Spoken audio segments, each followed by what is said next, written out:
Thank you. I am choosing to go the other end of the spectrum from a slide's perspective. And so I am hoping that you may have questions for me, hopefully ones that I can answer. Or, as Sam alluded to earlier, if I cannot, I will admit that and maybe hopefully point you in the right direction. I know that I've met some of you before, some of your faces are familiar from previous cancer support groups that I have attended. So I know that some of the questions you may have asked me before, if they have progressed and you've got more questions, feel free to hit me up. But my very first slide, which is very exciting, I'm going backwards. So obviously there were some people that had questions that came up about genetics earlier, and I know that Belinda, I caught the tail end of her answering some of them about BRCA testing in men and things like that, because of how it linked in the trace back. But is there any burning questions that anyone is prepared to ask? Yes. I asked the question this morning, and just regarding the analysis of genes and the analysis of tumour. Yes. And so are you saying, or is it that the tumours now are all individual? There is individual as genetics are. Is that correct? That's probably a good summary. Yes. So I guess I always explain cancer as occurring because it's cells that behave badly or misbehave. So they have certain instructions that they should be following, but as time progresses, we get spelling mistakes, things happen, and sometimes we go off on a tangent. And if a cell doesn't, if I take that back a step and say, for example, if you cut your skin, you've got specific genes that will then tell your skin cells to say, I need to actually repair this cut. So they have little grow cells, and they grow some more skin cells, and then they need another instruction to say, stop growing. We've repaired that cut. Now we need to stop growing. If I keep growing, a tumour will actually occur. So each tumour would have its own kind of genetic test result, for want of a better term.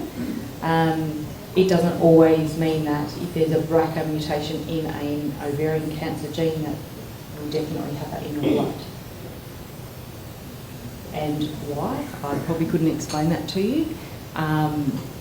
But the treatment process, like Tarek was referring to, can be effective for those people who have a BRCA mutation in their ovarian cancer tumour, can be effective as it would be for someone who has a BRCA mutation in their blood.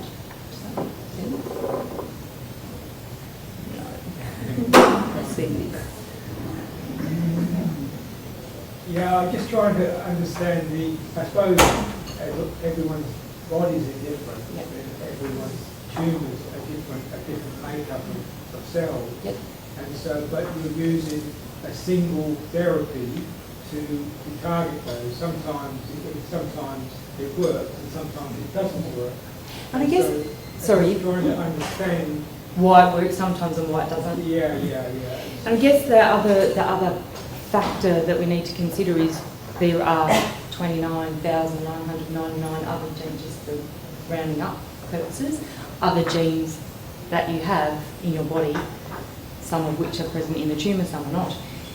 So what are those other genes doing as well? So when they eventually get to understanding that, I mean, there'll be other things that we can't answer. So it's like the more we know we don't. I think this is right. I was under the impression that we're going to get an answer to this kind of, you're going to develop a treatment to targeting a specific tumour because it had this signature. That's not likely to be the case because there's so many signatures. And they keep trying. So it may be something where they go, this works and it works for a percentage, whatever that percentage may be, whether it's 10%, 30%, 50%, whatever. That then you've got to question why doesn't it work for the other 50 or 70 or 90% of people. Now, is it because there's other genetic factors involved that are working either for you or against you to help protect you or to help that treatment work better or not? And that one's probably a long way down the track to ever maybe having an answer. We might not ever get one. I think the challenge always been that we always hoped that there'd be a cure for cancer, and we've been saying that for as long as I can remember ever knowing what cancer was as a child. So there are many developments and improvements, but also unfortunately it's probably a long, long way to go. So no sort of straightforward reason why it's going to work perfectly for one person, they get a brilliant result, but the next person, and you could, like if you're trying to compare what their results are, and you wonder why one person responds really well and the other person doesn't respond so good at all. No clear-cut answers, unfortunately. Further development, but does anyone else have any questions about the testing process, when we might retest or anything like that? That's a good point. Yeah. Yes. I read your mind. I might have got a tip on that. So I often will recommend to anyone that I am speaking with in their journey that they recontact the person who tested them. I'm going to be really vague about that now, because once upon a time it used to be recontact genetic services, because that was where all the testing happened. Maybe the vast majority, can I have maybe a show of hands of people who have had testing through genetic services, if you're happy to put your hand up and, yeah. Is there anyone who has had testing through their oncologist, has not seen genetic services? Yeah. Anyone going, I'm not quite sure, but I've had testing by someone? Yeah.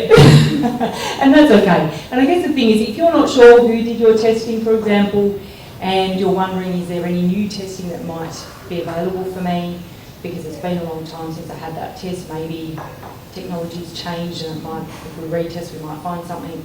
Feel free to contact Genetic Services as your first port of call. And I was a little bit lax in putting my contact details up there, but if you would like them, I can pass them on. And we can have a look, and if you're within our database, we can have a look and see when was testing done. Has there been updates? Can we offer more testing now? Or if we haven't seen you within our service, we may be able to offer the other places you can contact. So the other main place now would be through the Women's Centre, and there's a private genetic counsellor that works there. So some people may have seen Sarah O'Sullivan at that location. So the testing itself will have covered the same things, but once upon a time it was only in the public sector, and we had certain criteria that we had to meet, unfortunately, before we can offer testing. In the private sector, that would still be discussed, but if you really wanted to have a test, you could potentially say, here's my money and here's my blood, and I'll have a test within 2 to 4 weeks. So if you've had testing and you're like, oh look, it's been 5 years, I haven't heard anything, I'm sure that you can appreciate that there's a lot of people that we do see, because we're covering the whole state for all genetic conditions, so not just cancer genetics. But you're more than welcome to contact us at any time and just ask the question, has anything changed that affects me and what my test result was? So a lot of the times we test people and we get an inconclusive result, so you can see some nods, so most of the people will be like, sorry, we tested, we couldn't find anything. So it means either maybe there's nothing there, but we're never going to say that because we're offering testing in the first place, so you've met certain criteria for that. So we will say that, but we are never going to hang our hat on that. We have tested and we haven't found anything based on our current technology of what we can actually look for. Or maybe there's a gene fault in either one of the genes we've tested, but the technology's not good enough or not sophisticated enough, and that will evolve over time. Or there's a gene fault somewhere else that I always talk about BRCA3, and maybe it's in BRCA3, but we haven't discovered it yet. I've been saying that since I met Belinda nearly 20 years ago, and we were working together. So it's not been discovered yet, but having said that, there's other ones that have been discovered, and they're just called different things. So instead of making it nice and easy for people like me to remember, they then call them other different things. We test now using a panel. So some of you will have had testing for BRCA1 and BRCA2 only. In a clinical setting, in families where it's appropriate, we will do a more extensive panel of genes that we look at. included in one of Tarek's slides where it had like the PARP inhibitor bit, if anyone remembers. I don't probably, I actually do, but I won't go back to that. So we do a more extensive test now because we have the capability of doing that. It comes back a lot quicker than it used to. But a lot of the time when we retest people, we still come back with an inconclusive result. But sometimes it's worth having another look. So if you're someone wondering, thinking, oh, it's been a while, haven't heard anything, no news is good news, well, give us a call and we might have a look and go, actually, good point, let's go back and retest and see if we can find anything now. With the inconclusive ones, when Yeah. I've often tested, they said it's like looking through an 18,000 page book, and sometimes it's even just missed. Is it worth revisiting? Like, bracketing could have just been missed. Potentially, yeah. That's that. So it's exactly like that. So maybe we just didn't run that little metal detector over that a little bit. Or we probably did, but maybe it was just like a bit too buried. We didn't find it. So definitely worth re-looking at. Because I think I was tested about 4.5 Yeah. Yep. No harm in asking. The other thing that you may then contact us and we might then review our records. And in some cases, there will be people who have been enrolled within the bra strap study. It has not been mentioned here, but it's more focused for breast ovarian families. It's like we kind of open that up a little bit. Where anyone who had an inconclusive test result who did not specify otherwise that they didn't want to be involved in any research on the infamous consent forms we use, a small amount of sample goes to a Melbourne lab and they will then further explore those samples to see can we find anything else. So they're using the latest technology. So for example, your sample may be there. We don't hear back from them unless there's something found. So basically I'll have some people call in and I'll have a look and go, okay, let me double check, has your sample gone away to this study? And I can talk through that with someone. If it's gone away to the study and we haven't got a result back yet, it's kind of a, look, no news means no new development. But we do routinely get reports that come back to say, we found a gene fault in this particular gene in a research setting. Our lab will then have a look at that and review what they've received. And if they say, yes, this is clinically relevant, we'll then contact you and say, look, we found some new information. Come to call a few months later and they said, oh, they just get back when they hadn't found the gene. I think it's a lynch or lynch. Oh, yeah, yep. So they had called me 6 Yeah. or 9 months down the track, although they obviously still. Yeah. So depending on, so if they've done BRCA testing and then they've gone and done Lynch testing because there's other family history things, that's another different hereditary type of cancer syndrome that does have ovarian cancer in it. If they've done the BRCA as well, they most likely have sent a small amount of sample to Melbourne. But feel free to give us a call and then we can cross-check, see where that's at. Yeah, I was tested for the BRCA1 genes only. Yeah. What does it take to get the test for the other origin?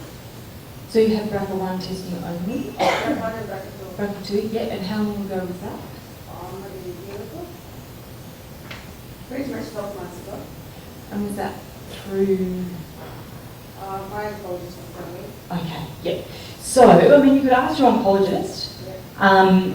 The chance of finding one of the other more rare gene faults is going to be really low. But there has been a shift, and it might have been maybe not long after you had your testing, that they've gone from BRCA1 and BRCA2 only.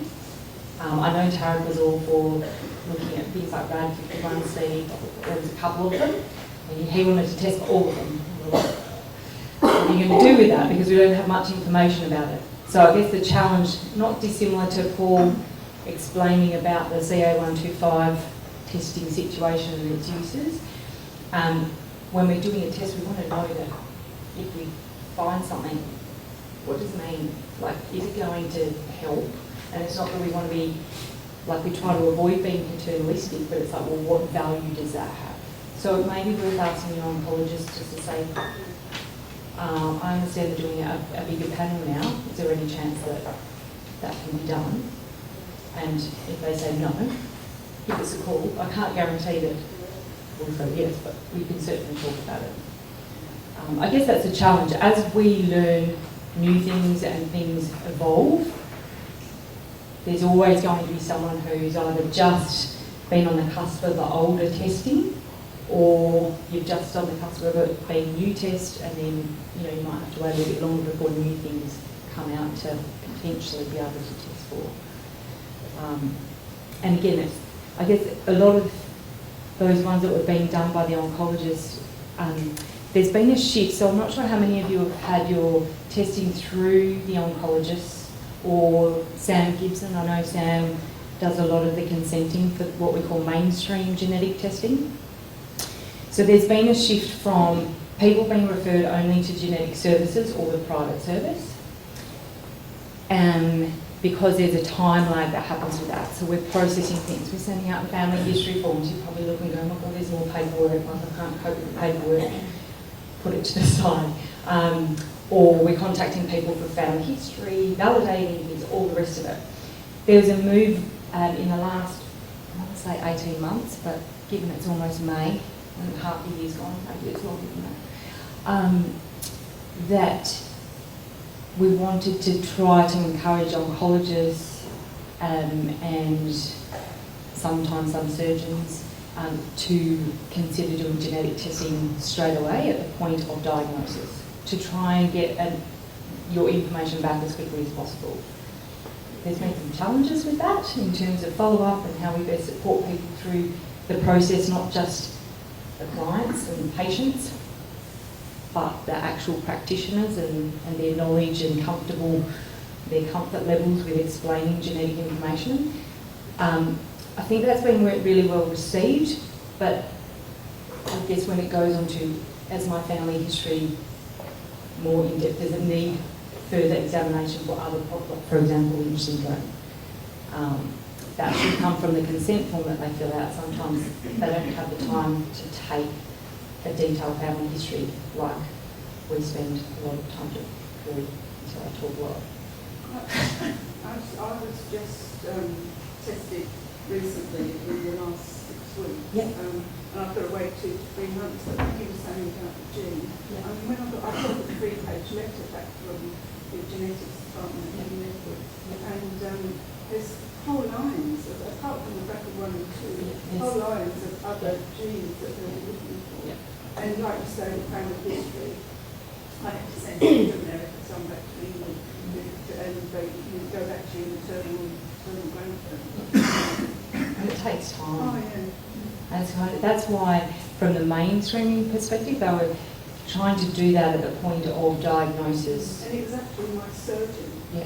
I was operated on, I had to be operated on me. He was the one who put me forward. Yeah. for it. And in some cases, so there's quite a few of the surgeons and oncologists and nurses like Sam who have done specific training to be able to do this testing or consent this testing process without it going through our loop. But in some instances, they may not feel comfortable, they haven't done it enough, so they're a bit more overwhelmed, which is understandable, so they'll send you through our service, but it does can delay things. Especially in some cases where people go, oh, someone else has had testing and we know there's a gene fault, then we're trying to chase that information because that can actually make it a little bit more streamlined in the long run for the family.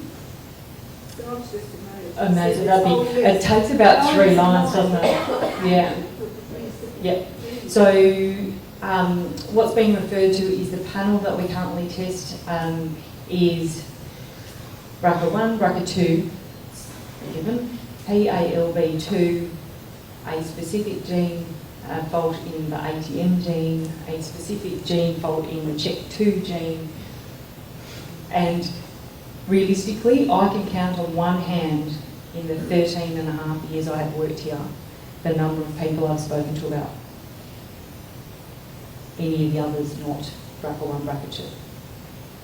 In all honesty. And that's anecdotal. There'll be others. I know there are some others in the department that are like, oh, I've got another PALB2 gene that I have to talk about. And we're learning more about that, but the challenge with those is that we often don't have a lot of information. The EverQ site that everyone else has talked about, no one's written it down yet, but that does have information on there about those. And then they had a meeting last Thursday, I think.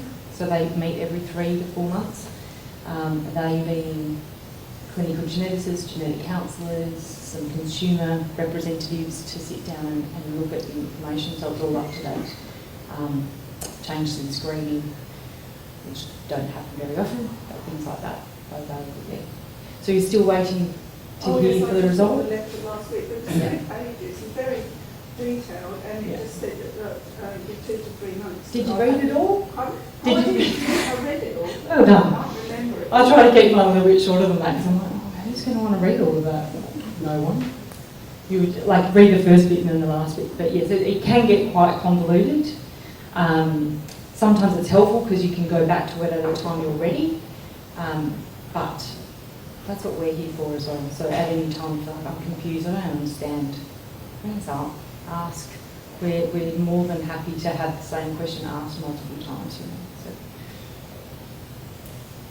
And I think the other thing that I often, in the interest of time, even though I have next to no slides, I know that I often would have people who would ring. This really makes me quite sad, and it's a bit of a, I mean, it's this bit. So I would often have people, I've had families where I've had contact from someone saying I would like, we'd like to have genetic testing, and having to explain why they don't meet a certain criteria for that testing. And unfortunately, I know of several cases where I've then had recontact from the family to now say, oh, I've now been diagnosed with, in this particular one in my mind, breast cancer in my 30s. Can I have testing now? And sadly, it's like, yes. So I just think it's a really unfortunate, it's a very difficult position to be in, similar with that screening analogy as well. It's like, well, if there's this stuff, can we not try and prevent this? And we just wish that we could, maybe one day.